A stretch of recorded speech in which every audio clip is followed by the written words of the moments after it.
So think about tiny tweaks. If you want to move your body more, start by taking 10-minute walks and don't sign up for a marathon. If you want to learn something new, start by reading for 10 or even 5 minutes a day. Listen to a podcast, read a book, take a course if you need to. But instead of diving in deep and wanting to do it all at once, that is what makes a lot of people get stuck in the rut. Hey friends, welcome to the Creative Business Mindset. This is your backstage pass to the realities of turning your passion into profit. Your talent is a great start, but it will not pay the bills until you get the courage to start and the resilience to grow beyond your wildest dreams. My name is Joke. I'll be your host. I'm a busy mom of 3, navigating the twists and turns of life and business. Grab the popcorn as I pull back the curtains to share stories from the field of doing. You'll get the good, the bad, and the glorious mess of starting afraid, the determination to keep going no matter what. Everyone knows you for that one thing. You know what I'm talking about. It's the thing that comes so naturally to you that you're happy to do it for free. That was me until I made 6 figures in my first year as a homestager, after wasting so many years being afraid to even take the first step. If only I knew then what I know now. We are all creatives at heart. Whether you're working with numbers, staging and designing, or making critical everyday decisions, your creativity shows up in unexpected places that go beyond art and design. Your ability to see possibilities where others see limits is your superpower. Embrace it because so many people are waiting for what you have to offer. And yes, you already have everything you need. You can start where you are right now using what you have.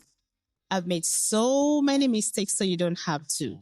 If this Nigerian girl can do it, you, my friend, can do it too. Let's go.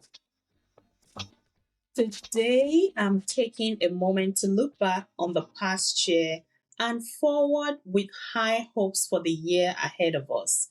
The future is so bright. Let me start by saying a massive thank you to all of you for being a part of this incredible journey. Your support, feedback, and encouragement mean the world to me. This podcast will not be what it is without you. Let me tell you something, people. Together, we have hit some exciting and amazing milestones. This is episode 10, y'all. I'm pinching myself. Yes, we are on a roll. Listeners tuning in from 10 countries: Australia, India, Russia, Italy. I don't even know anyone in these places. I'm truly thankful for a growing community of subscribers who show up episode after episode. I want you all to know that I cherish every message, feedback, and the precious time you spend listening to me blab every other week. These have been the real fuel that keeps this train moving. And if you're new here, welcome. Let's make this year even more amazing. Okay, last year felt like 1.5 years rolled into 12 months. What a year. And it's December to remember. It's been a year of yes and amen, a year of no's, a year of heart-wrenching grief and trials that shook me to my very core. That is a whole other episode, and I might get into it in the near future. I have had achievements that made me proud and celebrations that reminded me to pause and just soak it all in. It's been a year of leaning into newness, a year of change, big, small, and unexpected. And most importantly, it's been a year of saying yes to what fills me up and an unapologetic no to anyone or anything that does not. It's a great time for change. And speaking of change, I have some big news. As you may have noticed, our podcast has a new name: The Creative Business Mindset. If you've been here for a while, you know that the heart of the show is all about helping you turn your passion and creativity into profits. That has not changed. The new name reflects something bigger with a mission to support small business owners in starting, growing, and scaling their dreams, and some real life stories that connect to the core of our humanness. And you know what? At the core, we are all creatives. Creativity is your ability to think differently, innovate and bring new ideas to life. So you don't need to be an artist or a designer. You just need to explore and apply your unique perspective to whatever you do, because that is what business is all about. If you have a solution to any kind of problem, you are a creative and you can be an entrepreneur. So embrace it and lean into it. Okay. I went through a long process of selecting the name for the podcast at first, and I settled on the business of homestaging because it is my registered company name and it aligned with the goal of helping homestagers like myself to monetize their talents and build profitable businesses. It's also about mindset, creativity, and being open to new opportunities. So, why the change? Well, something unexpected happened. Feedback from listeners like yourself and analytics from podcasts and other major platforms, it revealed something very surprising to me, honestly. Our audience wasn't just home stagers and designers. Entrepreneurs outside the staging world, photographers, engineers, small business owners, and professionals in fields completely unrelated to design. Many of these have shared with me how the life lessons, creativity, strategies, and all the things I blab about have resonated with them too.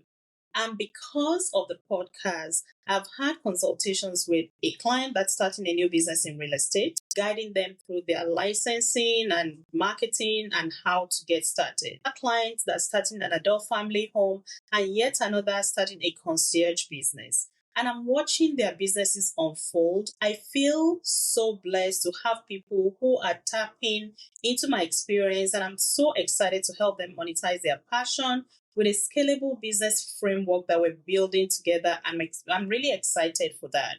So please keep the feedback coming. I pay attention to them to make sure that I'm delivering what you're looking for and connecting with you in meaningful ways. These feedbacks and the analytics made me realize something powerful. The challenges of turning your passion into profit and using our innate abilities and natural talents to help solve problems. They are not unique to staging and design alone. They are universal, and that is how businesses are built, by solving problems. So, building a business, whether it's staging or other field, it takes courage, adaptability, and the willingness to think differently. So let's talk about evolution. Using myself as an example, real estate and home staging are my foundation. It's where I learned to turn my creativity into a business. And along the way, I discovered the power of mindset and strategy that has really helped me and has been the catalyst that keeps my business going. I will always be a home stager and designer at heart. And my company, the Business of Home Staging, remains committed to offering mentorship, education, and support to home stagers and aspiring stagers who are building their own businesses. That has not changed. I've learned a few lessons from the process of this evolution, and I want to share them with you because change can feel risky and uncomfortable. Rebranding this podcast wasn't easy. I wondered if my homestaging community will feel left out, or people wouldn't even connect with a new vision. Or will people judge me that I had no direction or didn't know what I was doing? Yada, yada, yada. All the mindset drama that I allowed for a fleeting moment. But what I've learned is that growth requires change, and change requires courage. So here are the lessons I want to share. Start where you are. And you will hear this over and over again from me like a broken record, because this is my main focus. And one of the passions that I have is helping people realize that they already have what they're going to need to get started. We all do. So let's think about this for a moment, because it got me thinking when I was writing the script for this podcast. Whether you're at Team Android or Team iPhone, two of the biggest notable mobile platforms, and frankly, two of the big five tech companies in the world, right? Google and Apple. The fact that they don't wait to perfect their operating system before they release them, that tells us that there is room for improvement. This is the reason why we all have to constantly update our phones with each release. As you can see, friends, readiness is not a prerequisite for success. If such powerful entities with the brightest minds and unlimited resources, they know to embrace this approach of progress over perfection. Why are we not doing the same? We're all buying these phones like $1,000 for an iPhone, and it's not even perfect. So whatever it is that you have to sell, you are ready right now to start making money from where you are using what you have. We know we have to update those phones, and there are always glitches. There are always bugs to be ironed out. So the version of you today is not the version of you next year. Unless, of course, you're not releasing your products and services. I use those terms, products and services, loosely because it applies to whatever it is you want to do that you're not doing right now. There will be nothing to update. There will be no new versions of you. So stop serving up same old, day in, day out, thinking I'm not ready, I don't have what I need. You deserve better, and the people who you are meant to serve also deserve better, and they're waiting for you. So embrace change. Change isn't about fixing yourself. You're not a broken radio. It's about adapting, learning, and creating space for new opportunities. The smartest moves require making a shift. Audiences evolve, your goals change, the market shifts, and pivoting isn't failure, it's strategy. I am huge on planning, but you also need to be open to adapting and shifting our mindset and not being afraid to shake things up as we go. When I noticed that the podcast was resonating with a broader audience, I had two choices. I could stick with my original plan or adapt. In this case, the message was already there. The title just needed to match the message, and making that small tweak, that small adjustment, it doesn't take away from the vision of the message. It means operating on the growth mindset and evolving into the future version of myself. So now let's talk about the fear of being judged, because this is real. And friends, no matter what you do, how you do it, who you do it with, you will be judged. So why not make some progress while experiencing the judgment? I read a book by one of my favorite authors, Brené Brown. The title is The Gift of Imperfection. I read a lot of books, and these have really, really helped to shape how I operate, my mindset, my lifestyle, and all that. I'll drop a link in the show notes. This book helped me understand that embracing and even sharing my fears and challenges, evolving and being vulnerable is not a weakness, it's a strength. It's a good read. I highly, highly recommend it. And hey, if things don't go exactly as planned, that's okay. The whole point of anything is change. Remember the updating of the operating system. That is the mindset I'm operating on. And who knows, maybe next year, next month, in a few months down the line, I may need to change the podcast title again. I may need to change direction. That is okay. Life is not a straight line. It never is. It's a series of twists and turns, lessons, moments where we need to remind ourselves that we're still growing, and we should be proud of that. We should own it.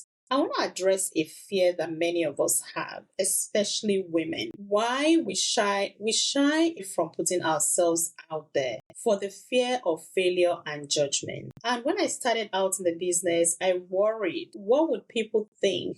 What if I failed publicly? What if my friends judge me?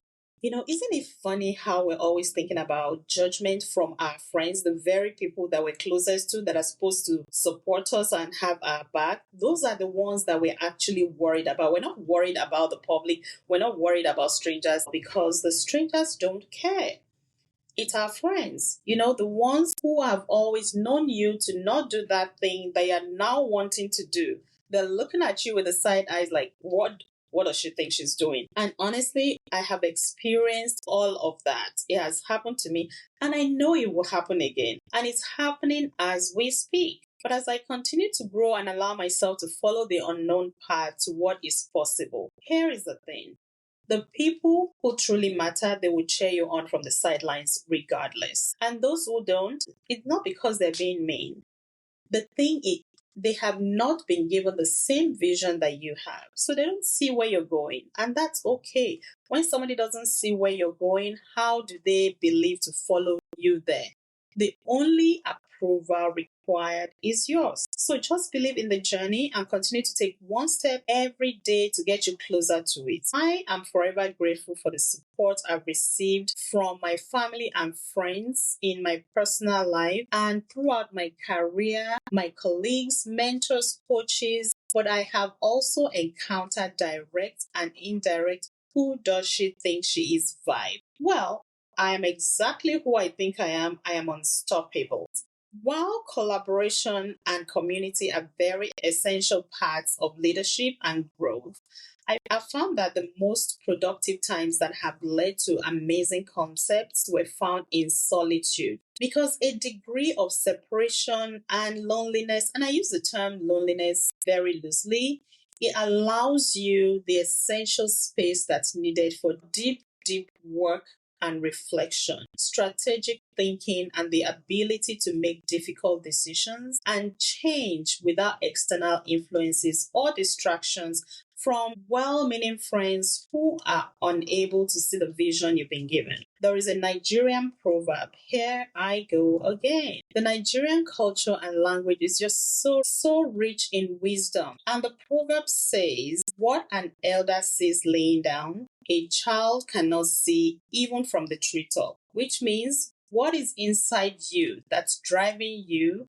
to take the steps and do all the things you're doing towards your dream and changing and pivoting. No one else has been given that gift to see it because it's yours alone. So you have to stop seeking validation from people who have never walked the path where you're going to. There's so many people in the world who have done things that you want to do. You are not a pioneer in anything. Everything has been done. And so you can find somebody who has been there, walk that journey, and just attach yourself to them. I know that people want to help, but you have to ask. So being open to change creates opportunities that you could never ever have imagined. I never planned to be a podcaster, an educator, or a mentor to entrepreneurs outside of homestaging or even in homestaging and design. But it all happened as a part of the plan and purpose, which only started to reveal themselves as I went on. By staying open and adaptable, these opportunities are coming into my life and I'm embracing them. As we start the new year, let's not get into the pressure of goal setting for the sake of goal setting, making resolutions that end at the end of January. Hey, I'm speaking for myself and maybe for everyone else. And eventually it throws you into the guilt trip of not enoughness. I know that's not a real word.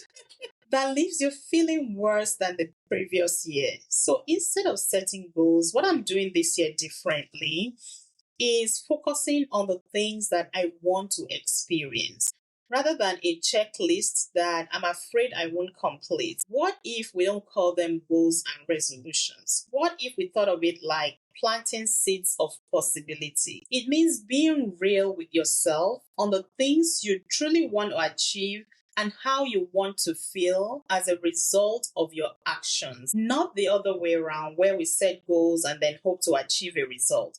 For me, my focus this year is not another leadership training or business coaching. It's more of mindfulness, decluttering my brain, connecting with my spirituality, and being fully present with my family, enjoying more time with my friends, because this allows me to operate from a place of love for the people around me and a deep love for myself. So it doesn't feel like a to-do list or a goal to achieve, but more of just living my life more mindfully. So I'm investing my time and resources in things that fill up my soul outside of work because I've experienced some losses in recent times that have shifted my priorities and remind me that life is fleeting. And so being honest with myself on what success looks like is important for me to shift my focus to those things. You better believe that I have big, hairy, audacious goals. However, as I grow, like I said, I'm learning that the things that will get me closer to my business and career goals and not the goals themselves.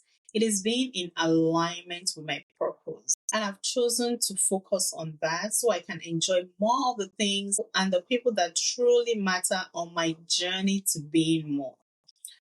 I want to challenge you to think about something you would like to do in the new year. Maybe you'd like to feel healthier, travel somewhere new, finally start that business idea that's been nagging at you, or even just try to figure out what you want to be when you grow up.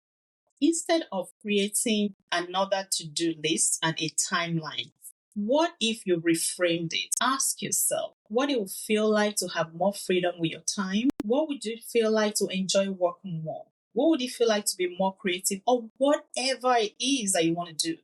This will shift the focus from the achievement to alignment. You're not just chasing goals, you're setting up yourself for experiences that align with who you want to become, and that will organically spill over into your work, your business, and your relationships. Also, think small and sustainable. You know, that big overhaul that we all do, that is what creates overwhelm. We want to do these big, big things. Like I said, I have big goals, but my path to getting there has changed based on what I know as I grow in my journey of being more mindful. So think about tiny tweaks. If you want to move your body more, start by taking 10-minute walks and don't sign up for a marathon. If you want to learn something new, start by reading for 10 or even 5 minutes a day. Listen to a podcast, read a book, take a course if you need to. But instead of diving in deep and wanting to do it all at once, that is what makes a lot of people get stuck in the rut. But if you pace yourself, little steps add up. The small steps will give you momentum, and the momentum is where change that matter really happens. Another book that I highly recommend is Atomic Habits by James Clear. I have read this book many times. Reading is my own superpower, and it has given me a lot of insights that help me to continue to grow and improve myself. Once again, I thank you for being a part of this community and for letting me learn and grow along with you. If this episode resonated with you, would you do me a favor? Share it with someone who needs encouragement to start something new or the courage to change and move in the right direction. And that is all of us. You've been listening to the Creative Business Mindset podcast. Remember to share, like, and subscribe. Thank you for listening and keep doing all the things. Until next time.